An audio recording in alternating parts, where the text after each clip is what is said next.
good YouTube watching some Piers Morgan. A Israel spokesman can't answer after Trump after Trump calls Netanyahu effing crazy. Roll up, relax. Let's see what they're talking about. No, the way I'm saying it is very specific to the fact that I don't want to answer the question directly. Well, last week, the President of the United States said to your Prime Minister Netanyahu, you are effing crazy. Everyone hates you now. Everyone hates Israel because of this. The alliance between Washington and Jerusalem is becoming harder to defend when public statements expose private tensions at the top. On Piers Morgan Uncensored, Piers is joined by Israeli embassy spokesman Alex Gandler for a sharp exchange over who really sets the terms between Trump and Netanyahu, whether Israel's war strategy is delivering results, and how the current government is affecting the country's global standing. As the discussion unfolds, the exchanges become increasingly heated. Let's get into it. Donald Trump said, if I tell him, Netanyahu, to do something, he does it. Is that true? Oh, shalom, Piers. Right, straight into it. Yeah. We have a very good relationship. He said, "Is that true?" Like, nigga, With our... he was like, "Nigga, how am I supposed to know?" Wait, hold on. How am I supposed to know? That's a really direct, like, set you up question. It's question. It's like, okay, first of all, you're pretty much calling not Netanyahu a bitch, Trump's bitch. Then you want me to clarify if he's Trump's bitch. Because if I say no, then it's gonna make it sound like he's not Trump's bitch. Trump's his bitch. So you set me up. And that's why bro was like right away. Like right away. You gonna build up to it, you're just gonna jump right into it. Okay. American allies. We are constantly in conversation and communication on all different levels. We're talking. We're partners in this. Do you do what you're told by the President of the United States? We are partners in this. We are partners in this. Well, that's not quite how he phrased it, because a partnership is where you agree things together. He says, if I tell him to do something... Why is he on time like this? Like, why is he on his head like this? He does it. Is that true? Again, we're partners. We constantly talk. Does your Prime Minister do what President Trump tells him to do or not?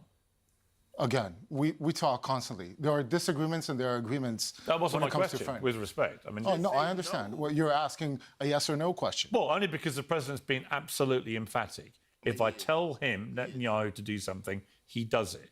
Is that your understanding of how this works? Let me rephrase it then. Israel is an independent country, a sovereign country that has its own decisions. Does that answer the question? So you don't do what the President tells you? We are in alignment regarding our goals and our needs. And well, you either do what he tells you or you don't, with respect. Yeah, with respect, again. We're Real shit. Oh, with respect. Because what do you mean with respect? Would you not be... Well, I mean... damn. This a crazy level. Like, Piers Morgan right now doing a crazy good level of manipulation. Because it's like, maybe not, it's a type of manipulation. I just don't know the exact term. I'll break it down. Because it's like, yes, I'm being direct, and I know what you mean. I know y'all don't do exactly what Trump says. I know that. I know it's diplomatic and y'all agree to disagree. I know that. But they don't know that. The world who's watching really don't know that. So, we can only take it from what it is. And take it exactly word by word. And what Trump said, y'all do the fuck I say. So, from the outside looking in, and I read that, I'm going to be like, damn, y'all do what the president says? Because he calling y'all out right now. Do y'all do what he say? Yes or no? And I get what Piers Morgan mean. Because the way this is set up, it's a perfect, a golden question. Golden question. That's why I got right into it. It's a golden question. It's golden. Golden for a setup. Golden setup. And he's under a lot of pressure. Of a nation. So you don't do what he tells you to do? Well, you don't. I mean, that's what you're saying. What I'm saying is that we're in communications. No, you're specifically saying, unless I'm misreading what you're telling me, that you do not do what the President of the United States tells you to do. You take actions as a independent sovereign country.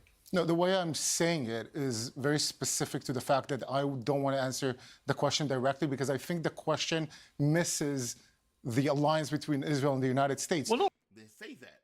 Don't try to beat around his question. Be like, bro, I don't want to answer your question. I think that gonna make it blah blah blah blah blah. Really? Because Donald Trump couldn't have been more clear. He talking publicly on camera. If I tell him to do something, he does it. My simple question was, is that true? I don't think you think it is true. Or do you? Again, in our relationship with the United States, which is a long-lasting relationship with different presidents, with different prime ministers along the years, we have been in great communications. And I think we're at a pinnacle of communications where both the president and the prime minister speak almost daily. There are disagreements, there are agreements. Well, last week, the president of the United States said to your prime minister, Netanyahu, you are effing crazy. Everyone hates you now. Everyone hates Israel because of this. That was the president of the United States to your prime minister. And the Israelis denied that happened, denied the conversation. And then the president was asked in an interview and said he said it. Well, I wasn't privy to the conversation itself. But from my understanding, talking to my counterparts and colleagues in Washington as well, this is a conversation among many conversations between friends. And sometimes, I'm sure you say to your friends the same thing. I don't call my friends effing crazy and You say don't. everybody hates you. No. No, hell no, not especially not in public. Like nigga, bro, my nigga Davier, hell nah. Like I think me and Davier got like one argument. Like I think we got like one damn near argument. Even if we had an argument like a heated one, I'm like, bro, nigga, yo, I don't know. Your ego's high and blah blah blah, and bro, that's why nobody likes you. You're annoying. That's a one-on-one. But I'm not about to get on camera in front of thousands of people, millions of people, and be damn near them, billions of people, and be like, oh yeah, nobody likes you. You're annoying. Fuck you. Blah blah blah blah. Like I'm about to do that. That's not what friends do. No, that nigga Trump mad. Like, bro, nigga, you're annoying. I hate that I have to deal with you. This is why nobody likes you. That what he was doing. That what he was going off. That what he was doing. This is why nobody likes you. Want to be around you. This is why every country hates you. You won't listen. No, okay. No. Do you? No, well, I speak to them and sometimes I curse as well. How many of your friends do you call effing crazy? I wish I could get them on the line. My phone Does is everybody outside the hate some studio. of your friends? No. Okay. Yeah. So you haven't Luckily, had no. that conversation? Well, amongst friends, you can sometimes speak very, very bluntly. It's not the same as to speak to someone who's your adversary. He said he personally kept Netanyahu out of prison. Oh, I don't know about that. Why, out of interest, has the Prime Minister not carried on with his court case? It keeps being postponed. Do you know why that's not happening? Well, it's part of the... First of all, it is happening, from my understanding. Every time he's due to appear, it gets postponed. Not every time. For security reasons. Listen, we're in the middle of a war. Sure. So the longer you keep the war going, the less chance there is of him actually appearing in court. Yeah, pretty much. I don't think that comes into the considerations. Really? First of all, the considerations are for the judicial system in Israel, whether to postpone it or not. Sometimes it's merited. Sometimes he appears at court. So it's the judicial system in a democratic country. I'm sure it works the same way here in the UK. Trump said to him, Bibi, you better be careful or you will be on your own very soon. And that's pretty direct. Can you see a situation where, for political reasons, the President of the United States gets out of this war in Iran, but you, Israel, decide to continue it? Well, earlier I told you that we're a sovereign state, an independent state that has to take action when it's needed. Iran was needed, and it wasn't needed just for Israel. I want you to imagine a scenario where Iran is nuclear and blocking the Strait of Hormuz. Could you resolve it? I don't think so. Well, look, let's be clear about the start of the war. The strait was open, right? Yes, but it was always But an option. now, because of the war, it's closed. Also, as I was saying in the panel earlier, Iran worked out very quickly. They obviously can't compete purely militarily, and we're getting bombarded, and a lot of damage is being caused. There's no doubt about that. But they could compete by attacking the Gulf state neighbours, and it was very effective. as a strategy. You wouldn't dispute that. No, absolutely not. I think you're on the point. I'll tell you more than that. The Gulf's neighbors, as part of the Abraham Accords, and I've heard the end of the last panel, as part of the Abraham Accords, the Gulf states had an understanding quite a long time ago that Iran might do this. This isn't something that just happened. Geopolitics and history, they take time. But they only did it after you went to war with them. With whom? With Iran? Yeah. No. So the understanding But of they weren't Iran, landing off rockets at Riyadh and Doha and Dubai before. Yes, but they knew that might happen, and they knew that Iran, while developing those rockets, so one of the reasons for war was obviously nuclear. Another one was the ballistic missile program. The ballistic missile program, the first missiles developed were exactly for those states. It was directed at those states. Why were we told at the end of a 12-day war last summer that the Iran nuclear program and its nuclear aspirations had been put back decades, when that didn't even seem to be 8 months? Well, they have. That you had to go to war to stop them doing something that we'd already been told only 8 months earlier had been put back decades. I never understood that. It's a good question. I'll tell you two things. One, there was a major hit on Iranian nuclear facilities and Iranian nuclear capabilities and development capabilities, especially scientists. Two, Iran understood that it's possible. Up until that moment, since the Iran-Iraq war in the 80s, Iran felt itself shielded, especially by the proxies such as Hezbollah and Hamas and the Houthis and whatever was happening in Syria. They felt that the war is going to be far away from them. It isn't. The war needs to come to Iran in order for them to understand that it's very possible. But it's not working, is it? By any impartial observation, this was supposed to be over in 2 to 3 weeks. Then it was 5 to 6. We're now in week 15. There's no sign of it being over. The Iranians basically have everyone over a barrel called the Strait of Hormuz. They now can weaponize that strait. They have complete control of that strait. The enriched uranium. The only way we can get control of that strait if we hit boots on grounds. That's the only way. Drone battle, not gonna win. Hit airstrikes, not gonna win. Navy, can't win. The strait not big enough for a full Navy battle, so you're not gonna win. The only way to do it is getting them little boats. Get trucks on the ground, get helicopters out there, drop troops, and go to war.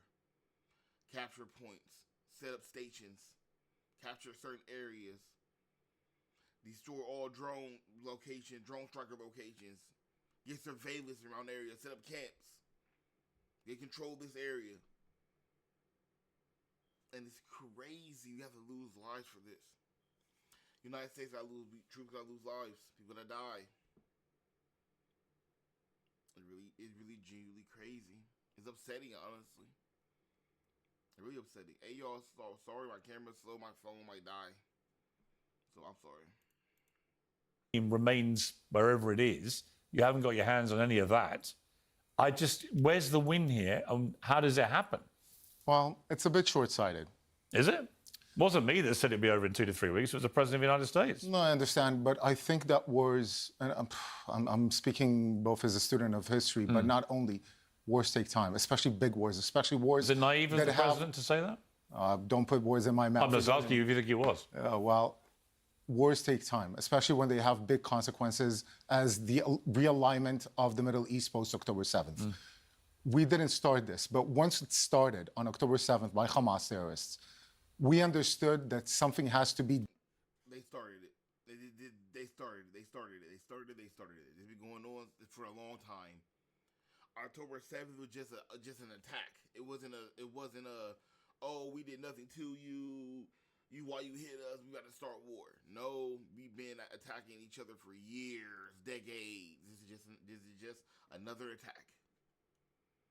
That probably false. Done with the Middle East and the way it is operating against Israel, against Western targets, and where it's going. And I defended Israel's right to defend itself after October the 7th. I got a lot of criticism for it, but I believe then and I believe now you had a right to defend yourself. You had a moral duty to defend your people. The question I kept asking from early on was what would be a proportionate response. And it seems to many people that Israel has now just gone a bit berserk with the way it flattened 75% of Gaza, killing maybe 80,000 people, the way it's now doing the same sort of thing in southern Lebanon, attacking Iran, attacking pretty much everywhere. And people are cynical. They think your prime minister knows if he keeps doing this, he can avoid being held to proper account in a courtroom, and will probably, if there's an election in October, as seems to be what's coming, that he might even be able to avoid that happening and maybe stay in power that way. And people are cynical about it.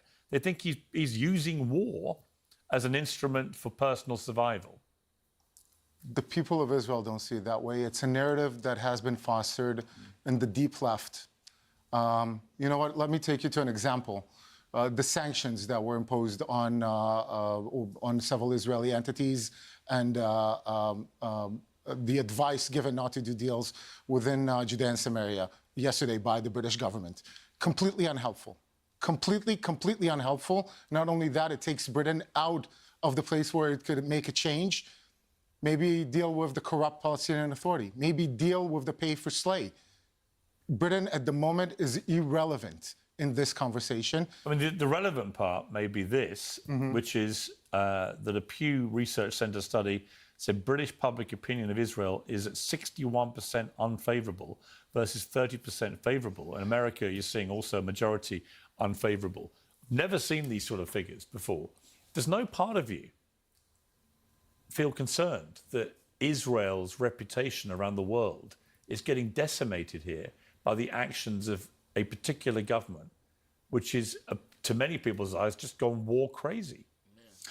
First of all, yes, it makes my job a lot harder. But it is my democratic. So he only cares because it's his job. And I feel like, and it's crazy because, like, when you watch, you see, next time you see a clip or a video or a short or a reel of a person from Israel visiting the United States or just visiting another country that don't like them, pay attention to how shocked their face is. Like, pay attention to, like, I'll watch one video. It could have been, it was the Israeli family got, like, verbally attacked in New York. And the family looked so shocked. Like, why are you attacking me? They no. And we know about the war, but we defending ourselves and blah, blah, blah, blah. It's like, even when watching the video with Sneeko and the kid was like, bro, like, why does everybody hate us? And we know in the United States that Israel censor a lot of shit in Israel. They censor a lot of the negativity. They censor it. Same thing with the United States. They do to us. They censor it. So we don't see it. And, but it's just like, bro, it gonna get bad because, like, you're getting the whole world to not really like you. And the power right now is going to shift. And the United States is going to shift to people who don't like you. Because Israel is the only one that can unite. Is Israel problem? Is the only one that unites? Is the only U.S. situation that unites the left and the right of the United States? No matter if you're MAGA, if you're non-MAGA, if you're anti-Trump, you're Trump, you left, you right, you liberal, you're conservative.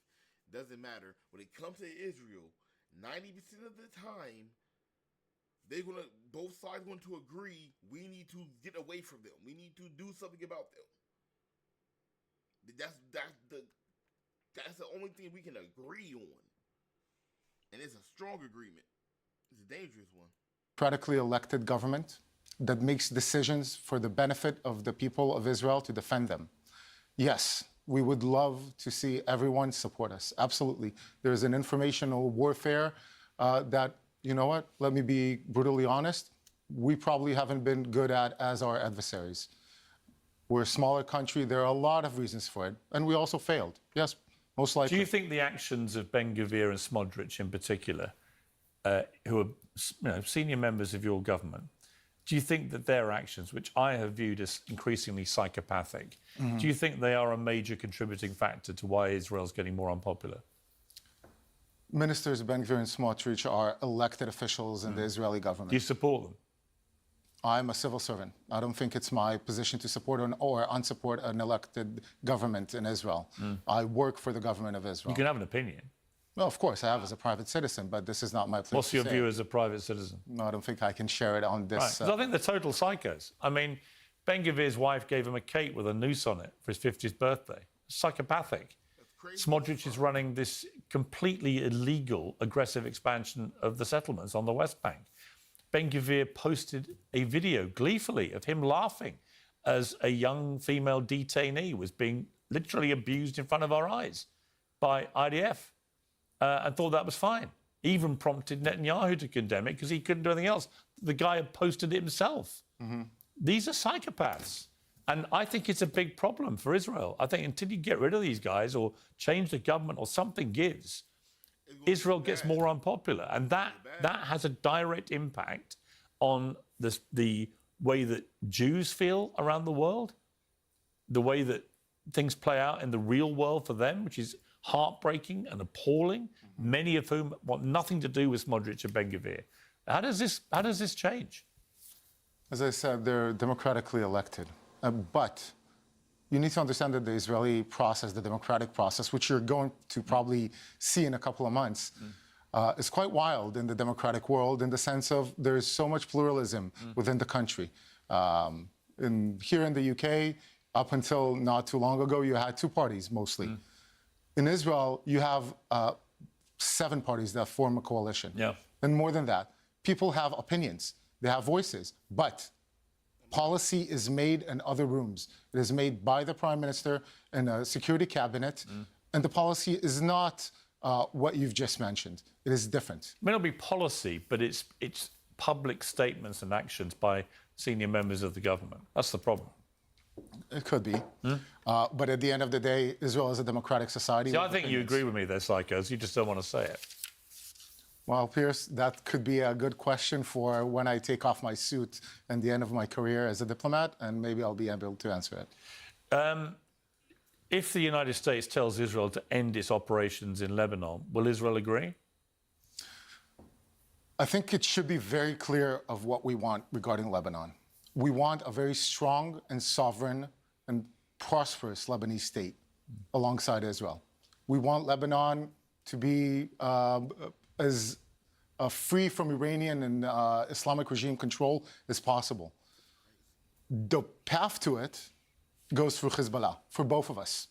You might have seen President Herzog today address Prime Minister Aoun in Arabic, saying he extends his hand in peace. We truly want peace with Lebanon. We have no land disputes. We have no disputes at all with the Lebanese people or with the Lebanese state. We signed our last land agreement 2-3 years ago, actually giving Lebanon more than it wanted in a gas field in the Mediterranean in order for it to be successful.